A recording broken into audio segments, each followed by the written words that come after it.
Hello there. I just wanted to give a quick warning at the beginning of this episode. There was some audio issues on Sabrina's side where she sounded really echoey, and unfortunately, sometimes it makes it really hard to hear what she's saying on this episode in particular. So if you don't want to listen to it, I completely understand. We'll have the Evermore reviews posted as well. So go ahead and check those out if you're curious about our podcast. But if you do want to listen to it, I hope you enjoy.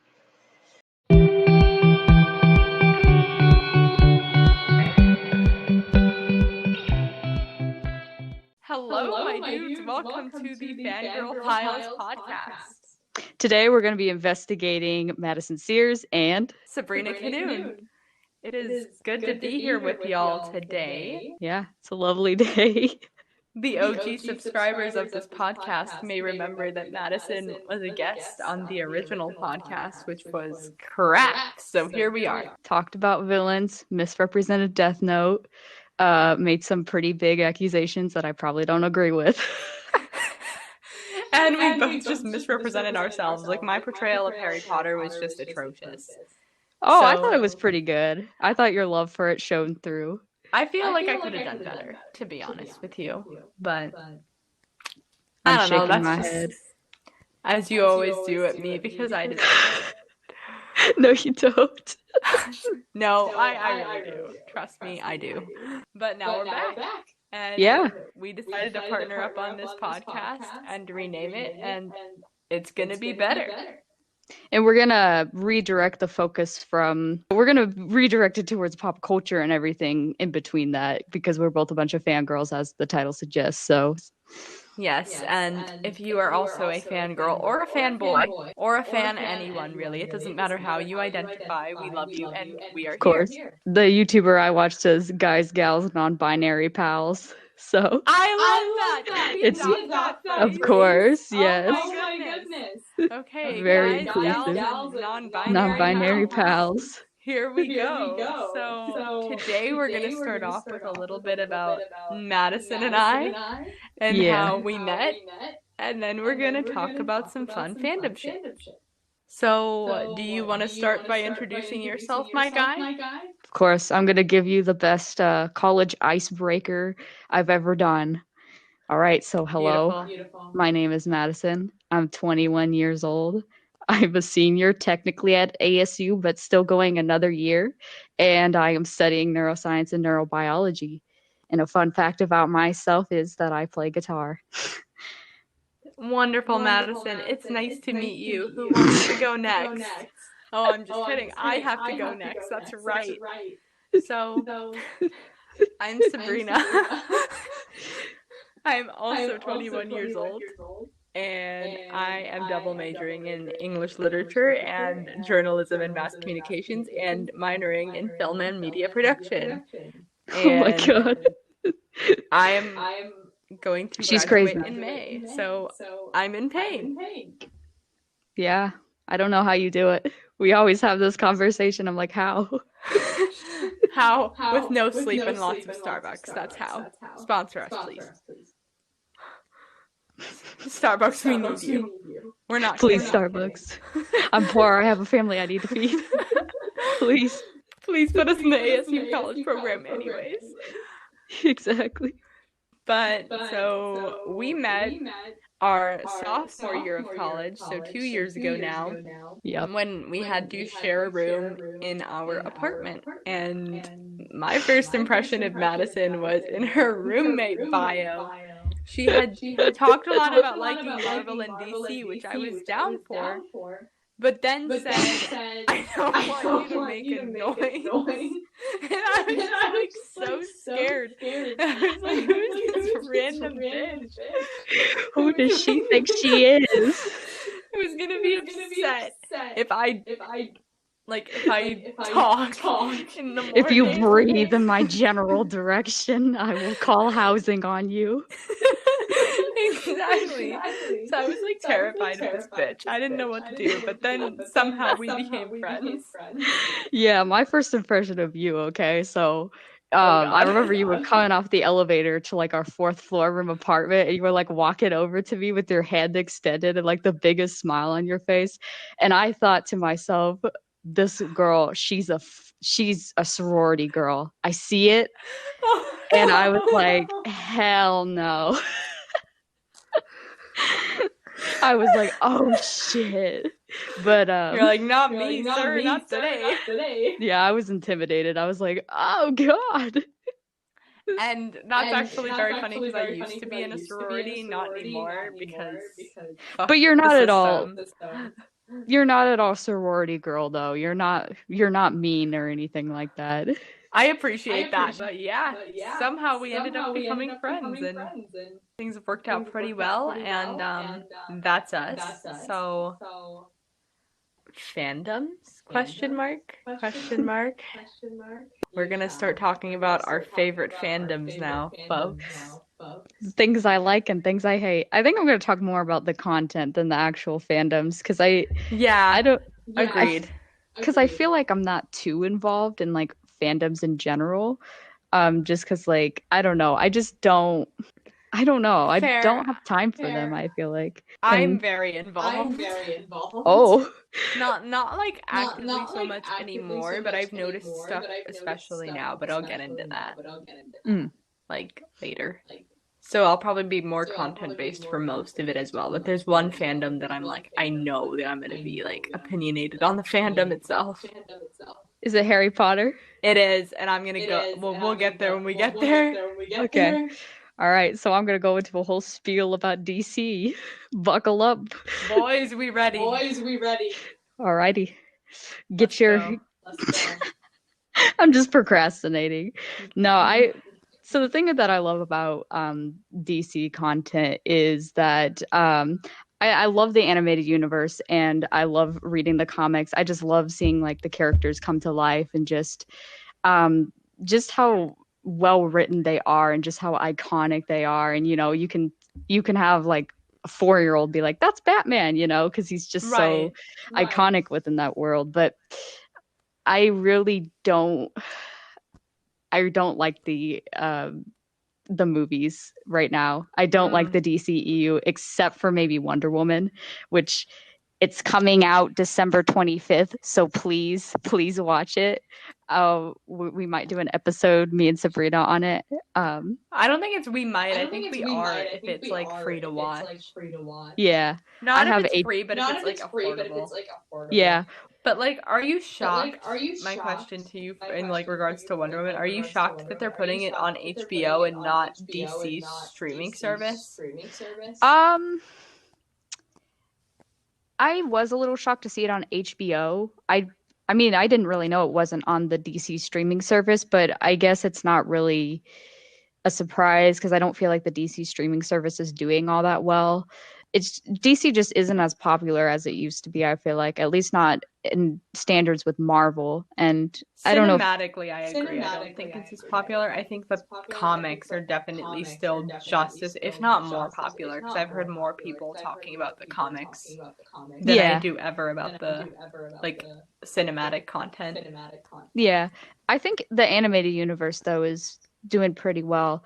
And I feel like the reason that is just because the animated universe does really good with the characters and developing them, and they actually like they hone on the characters too. Like they basically push them and develop them over time, and they kind of have something in the animated universe that's sort of like what Marvel's doing with their 10-year thing, to where like they have they have a bunch of movies that like are interlinked together and that kind of like lead up to like a grand plot I feel like it's going towards.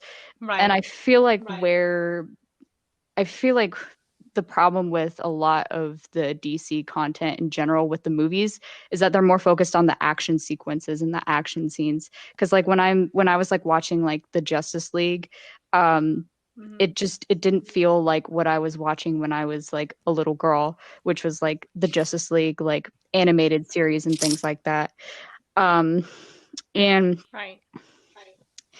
I don't know. I didn't like Ben Affleck as Batman either. He Let's not was even, he doesn't even terrible. like himself Yeah, as Batman. He has that's said true. openly that he was a shitty Batman. The worst.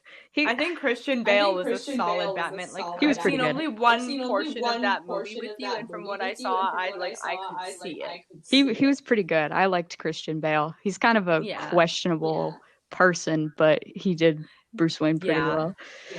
But No, definitely. And like I have the same qualm as you, like you said with the Justice League series, like live action versus the animated one. I have the same qualm as you, and you know this with the Teen Titans series. oh my God, that was awful. Yeah, so we watched that together because we were sad one night. So Sad boy hours. it was sad boy hours. So we purchased, well, you purchased the DC streaming service Yeah. and tried to watch Teen Titans, and it just, like you said, didn't speak to me the way like the original cartoon did. And I'm not even No. talking about Teen Titans Go. I'm talking about the original Cartoon Network cartoon. And it was just so different. The only character I felt like they did any justice was Raven. Kind of. She seemed more edgy um than her counterpart within like the comic books. Like I don't Yeah, know why, but she just didn't none of the characters really seemed like themselves, and they probably blew their budget on the action sequences again because like when we were watching it, the acting was terrible. Even the action scenes were terrible.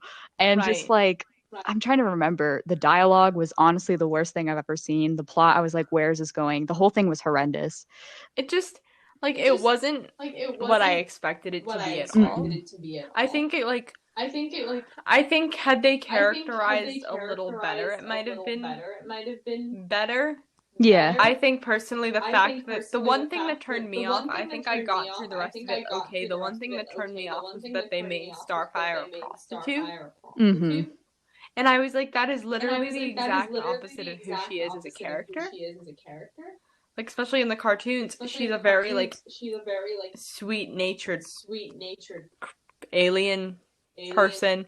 Like, Yeah. she's, I was like, I don't know if I can categorize her as a human being. But, like, no, she's just very sweet and like has a gentle disposition to her in the cartoon, but not in the series. Which like I appreciate them giving her an edge, but it was just too much. Yeah, I mean, the thing about DC too is that they're just dark to be edgy. They're not dark to like convey a message. They're just dark to be dark. And it's like you're taking away the heart and soul of what makes DC good.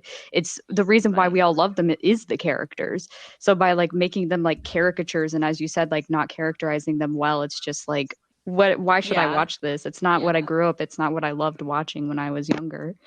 And I think especially with superhero movies, you have to be very careful to characterize your characters because the reason that people like movies like that is when they can see characters that are relatable step up and do these extraordinary things. Exactly. And I don't think that DC does that well, at least not right now. They definitely have the potential to get better, like Wonder Woman is really good. Hmm. So they have that potential there, but like from previous content and like what the series that exists now, I don't see that happening right away at least.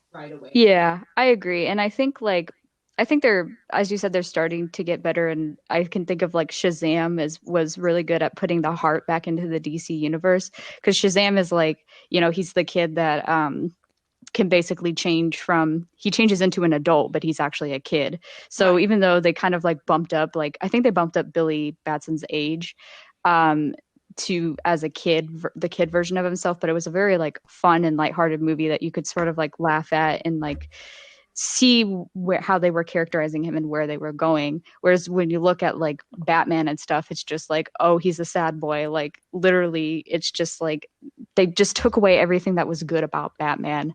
Like they like I can't even get into that mess. No, it's But fine. but for the animated universe too, like they like Young Justice is like the first two seasons are good. The third season was kind of pathetic for me, but when you look at like their characters too, the way that they do characterization, it's like it's really good. And like when I think about like Miss Martian, like she's like this alien character who is kind of like she's kind of like a naive person who, like, you know, those like how people will like basically idolize America and things like that. Yeah. She kind of does that for Earth and, you know, how the world functions and everything. Like, she's very Right. innocent in that way, but she's a very bubbly person. But they have her like over the seasons, like she gradually matures into this like super sweet, like calm figure who sort of recognizes that the world has its problems and it's different than the way that she Mm-hmm. thought it was and things like that. And it's like really good like development there, because even with all the other teens that they have in that show, they're like slowly over time um going through what we do, like relatable things Right. about teendom, but with the added element of superhero hood, I guess I should say. But it's just good because, like, even though there is like darkness, a lot of that darkness conveys a message and it's not being edgy just to be edgy. um Yeah, no, I get it. I think like that's the thing is people want to see these kids be relatable, but also doing things that other people that inspire other people because everyone knows not it's not really likely that you'll get a superpower, but it's like, oh, this person helps all these people despite all the things they went through, and that's what I want to do. And mhm, like, if you don't mind my jumping to this, that's why I like Marvel about a lot mm, because I think they characterize each character remarkably well. And like, I'm gonna focus on the Avengers just because that's what's easiest with like everyone knowing everyone. Because if you're not like a Marvel super fan, I feel like a lot of people don't watch the other mm. movies like Guardians and things. Like, I think if you're not like a super fan, a lot of people just focus on the Avengers films Yeah. and don't know anyone else exists. So like looking at the Avengers, like Thor, despite being a god, is very like confused about how things work, and he Mhm. still has the struggle of, should I assume the crown, should I do this, like how should I do right by my father and my brother and by Jane, especially in the first couple of movies. And then he kind of pivots over and is like, I'm gonna need to assume this role and save people despite my being scared for it. Mhm. And then he does his job, which is like noble, which like just proves to people like you can do whatever you want to do if you just kind of swallow your fear and take a chance. And Thor had pretty good character development too. Like, He he went did. from like this arrogant sort of like character who's like, oh, it's my right to have, like, you know, to have the responsibility of not, The I'm crown thinking of or Nilfgaard, but it's not, it's Asgard. I was thinking of Nilfgaard. I was thinking of Game of Thrones, not Game of Thrones, The Witcher. Jesus Christ. Yeah, it's late. Yeah. He just goes from like this arrogant, like sort of entitled figure to like this really like carefree jock sort of character. Like, he's Yeah. just so like golden retriever like, and I love that about him. Yeah, and that's because he's like assumed his responsibilities and he like knows where Yeah. he's at in life at that point. So he just is chill after that. And then you have Tony, who is this arrogant son of a bitch, and nobody thinks that like they can relate to him, but as time goes on, like you see that he's been through a lot of trauma Hmm. and a lot of things to get him to become the man that he is today. Hmm. And it's like, oh, I think a lot of people find that identify, like, they can identify with that because despite Tony having a really cold exterior and like a very type A personality at the beginning, there are a lot of people who have that trait as well due to trauma in their lives, which he has a lot of. Mm. And then you see him start to break down those walls for Pepper and for the team. And at the end of the day, sorry for the spoilers if you haven't seen it, but he at the end of the day he does lay his life down on the line for everyone else.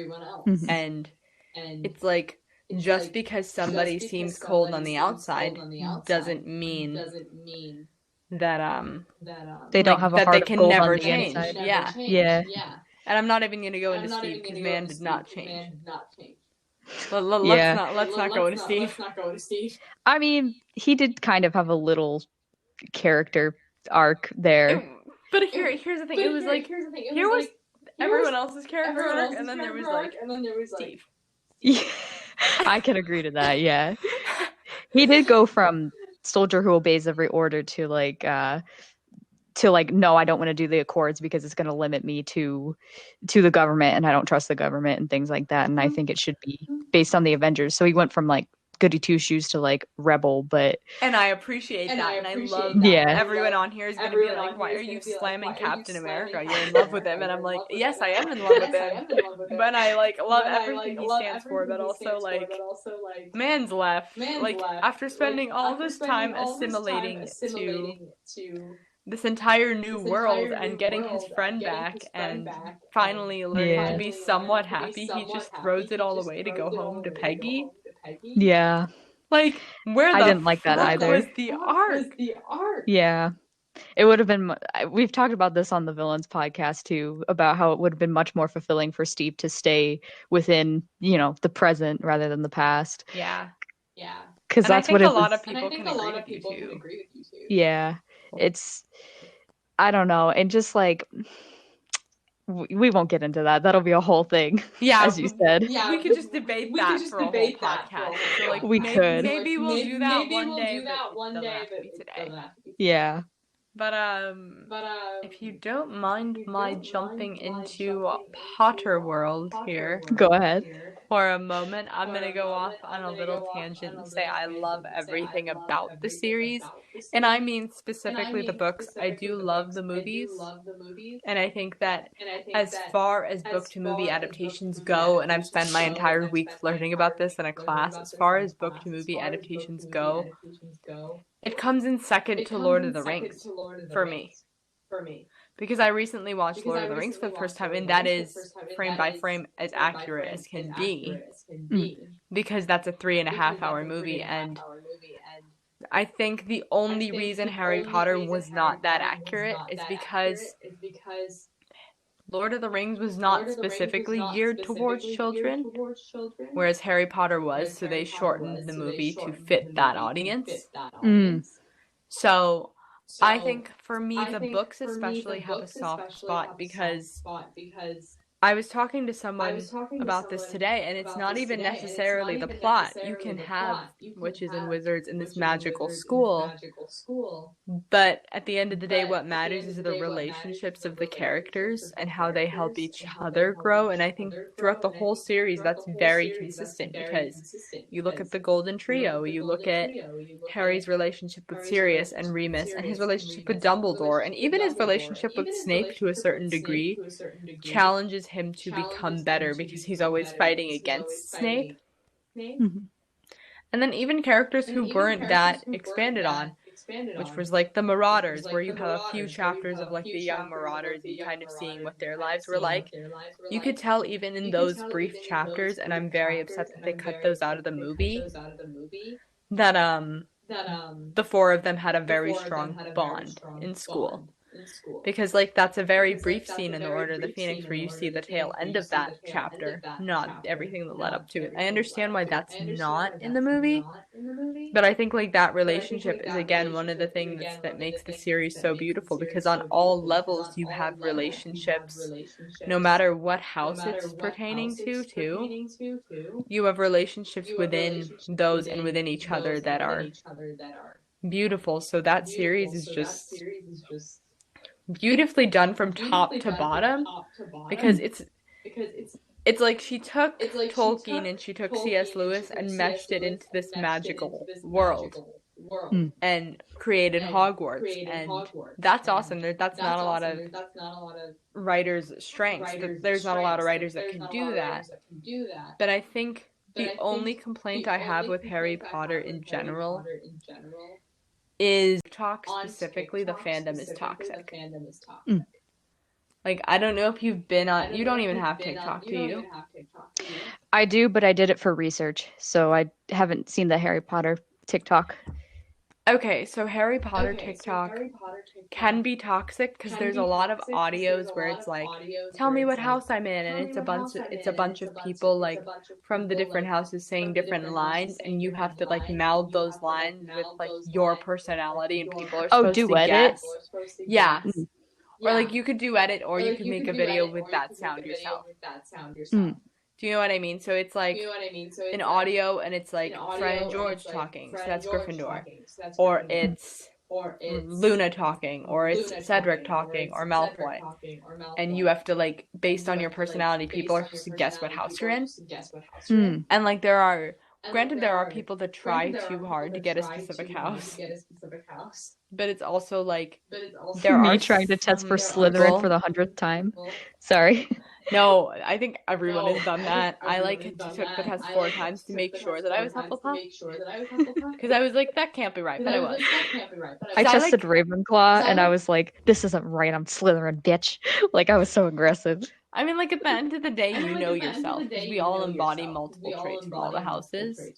Yeah. But, like, my point was, like, that it's so toxic in the Harry Potter fandom these days because people are like, oh no, you're a tryhard, you're a wannabe, and, like, in a lot of places, like, in a lot of situations, that's true. A lot of this is people who have never even seen the movies nor have read the books and don't know what a Slytherin fucking is. They Yeah. just see Tom Felton and they're like, wow, this man is hot. I'm gonna like Harry Potter now because it's true. Yeah. Because a lot of it is the same girls that, like, you see that would, like, bully you for liking it in middle school. You know what I mean? Yeah.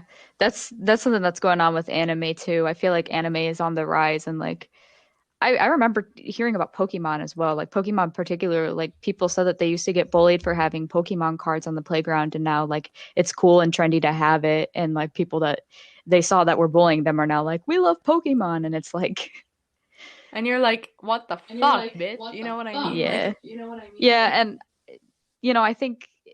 I think there's a limit to like gatekeeping the fandom, but like because like maybe someone's like just getting into it and like what I'm thinking about is like when people wear like band merch and they've only like heard one song, like there's a that's lot of definitely different. Yeah. yeah.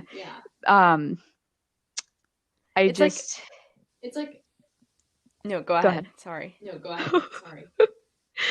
I don't know, I feel like there's a difference between that and being like and as you said, liking it because it's trendy, because like you're Right. just trying to look cool and it's like you're not cool for making fun of me like 10 years ago and now liking it. You can tell the people who are actually trying to get into it because a lot of time in the video they say I've only like started this book now, or like I'm going to start them tomorrow, and that's cool. Yeah. And that's fine. But it's like there's like people like Slytherins on TikTok will usually answer the questions with attitude, and like you can tell when it's natural and when it's not. Like sometimes it's super exaggerated and like throwing things and shit. You know what I mean? So it's like when people are like trying to. Is that what they think Slytherin is? Throwing objects? Yeah. Yeah. They think it's just pure anger issues. And I'm like, no, bitch, it's not. So I think it's just getting really toxic because we as Potter fans send a lot of hate their way when they're just trying to get into it. But on the other hand, it's people who never gave a shit about the fandom entering in and pretending they know everything and kind of being offensive. To trend on TikTok. Yes. So it's like, and it's offensive to someone like me who has based literally my whole well-being on this books, and I think that's why I'm a little bit more forgiving to an extent of J.K. Rowling, because she wrote something that I will never let go of in my life. So it's like, to that extent, like, I've based my entire life off of this book, so to have people who are like just trying to do it for the trend, or people who used to make fun of me who are ranting on Instagram about how much they love Draco TikTok, I'm not a fan. And it's offensive and it annoys the crap out of me. But if you're trying to get into it, if you just want to watch the movies just because you're not a big reader, like, that's fine. They're pretty accurate. If you're just starting the books for the first time, that's fine. Like, I don't care. But put in the effort before you make people feel crappy or be like, I know this thing, like, why would you know that? And they're like, I just read the book right now. And you're like, okay, but you don't know all the other things that led up to this thing, and they're making judgment calls based on like, yeah. And I'm just like, I don't care. So that's like my Harry Potter spiel. Yeah, that is like annoying when That is annoying about fandoms because you're just like, come on, like, why are you trying to spread misinformation about it? Like, Yeah. And then, did you have another one? I thought you did. yeah, I wanted to go into like anime, and I'm gonna rant about Yuri on Ice for like the next for like the third time this week. I saw the trailer for like Ice Adolescence. So Yuri on Ice, it's about this skater. His name's Yuri, and he is I feel like he's a very relatable character because they have something called like the Grand Prix, which is kind of like the Super Bowl of like ice skating. I don't know if I can make that analogy, I but like what? okay, so the Grand Prix, it's kind of like the Super Bowl for like ice skating to where you have to like, you know, I guess you have to like win a certain amount. I don't really know like the whole like logistics of everything, but it's like the last like ice skating thing before you can get like the gold and like the silver and like the bronze and everything like that to like Yeah. win the entire like ice skating season or whatever. So Yuri originally he got to the Grand Prix, but he like failed like really miserably. And so in the beginning of like the first episode, he's kind of in that point where um he's just kind of really depressed about it, and he's like, I don't know if I want to do ice skating anymore and things like that. It sounds really dumb, but it's really good. And then you have this character Victor who he wins like he's won I think like the last four Grand Prix, and he is like this like idol and like this legend of figure skating. But at the beginning of the first episode you see like the reporters and they're asking him like, are you going to like return for the season? And then they kind of leave it open. And then there's this third figure to Yurio, who is this like prodigy, and he's really young. I think he's like 15 in the anime. And so he is also competing for the Grand Prix, and he's also part of like the Russian ice skating team.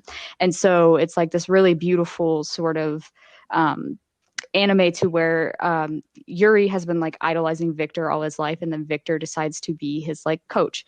And so Victor's trying to build up Yuri's confidence and trying to get him to like the Grand Prix and everything, while you have Yurio on the other hand, who's also just as deserving of winning the Grand Prix, and all these other characters that are like really well developed. It's honestly like beautiful. I love it. It has like every aspect of like creative media that I want in it, because like the characters are just beautiful, the way that they like develop and grow and basically soften or change or become more confident. The plot, like every episode, like you're on the edge of your seat, like what's gonna happen. And it I don't know, it made me like cry at the end. I was like so And you emotional. don't cry, so that's I like a don't. testament. That's a testament to Madison's like emotional threshold. Like if she can cry, then it's something that's going to either It's touch something your good. heart or crush your soul. You know what I mean? Like Yeah, it wasn't because it was sad, it was just so beautiful. I was like, yeah, so I was this like, is that's what I mean. It's gonna like oh either touch your heart or it's gonna like crush your soul. yeah. I was just like, damn. Anime in general, I'm probably gonna do like an episode about how like I think Western media can take like aspects of anime and what anime does well that we don't do ourselves. I'll probably do like a whole like episode on that, but No, you should. it's Because I don't know very much about anime, so I'm not like gonna be helpful in responding to this because I'm not an anime person I will per get you into se. anime. Yeah, that's the difference between Madison and I. She's very like she loves anime and she loves comics, and I'm very much like Harry Potter, Vampire Diaries, Grey's Anatomy, like every like trended YA book at some point was on my bookshelf in my backpack. Know everything about it, and I continue to do so. So that's the difference. Yeah, I feel like I don't know. I feel like you're more of like there's like there's like different sides of the creative fence to where you're on like the I mean, you can have like in betweens and everything, but like there's the very lighthearted stuff that Yeah. and then there's the very like I don't know, because Yuri on Ice isn't dark. I don't know what I'm trying to say. I definitely have both. Yeah. But it's like some of my favorites are some of the like classic stuff that everybody knows. Mm. But a lot of it is stuff that I read before it was like mainstream. Like I read Divergent before it was a mainstream thing, and I read The Hunger Games before it was a mainstream thing. And I read Twilight when it was on the come up to mainstream. So like a lot of it I did like before it was cool, and I'm gonna flex that every day because The hipster. yeah, like I was hipster. Yeah. I am a hipster, for fuck's sake. Own it. I do every single day of my life. So all right, guys. That is the episode for today. Remember to follow the podcast on Instagram at Fangirl Files Podcast and follow Madison and I on Instagram. My account is at Sabrina Canoon, so SabrinaKenoun, and then Madison's is Wolf Silhouettes. So that's you can spell wolf, I hope. But Silhouettes is spelled Silhouettes. Did I say that right? I think so. And even if you can't find us on social media, you can also just click our accounts in the podcast accounts bio. So you can find us there and follow us, and we'll see you soon. Yeah. All right. Have a great rest of your evening, day, night, whenever you're watching this. And I'll provide, if you're sleeping, yeah. We'll give you some Enjoy good your ASMR. Yeah. Yes. Good ASMR. Always needed. We should do an entire episode with ASMR. That would be dope. Just marvelous. Just like. Oh, I can't even hear it though. I know. I would have to go right up to the microphone. Can you hear me? I can't. Okay, we gotta go. Go. Leave. Leave. We're too goofy for you. All right.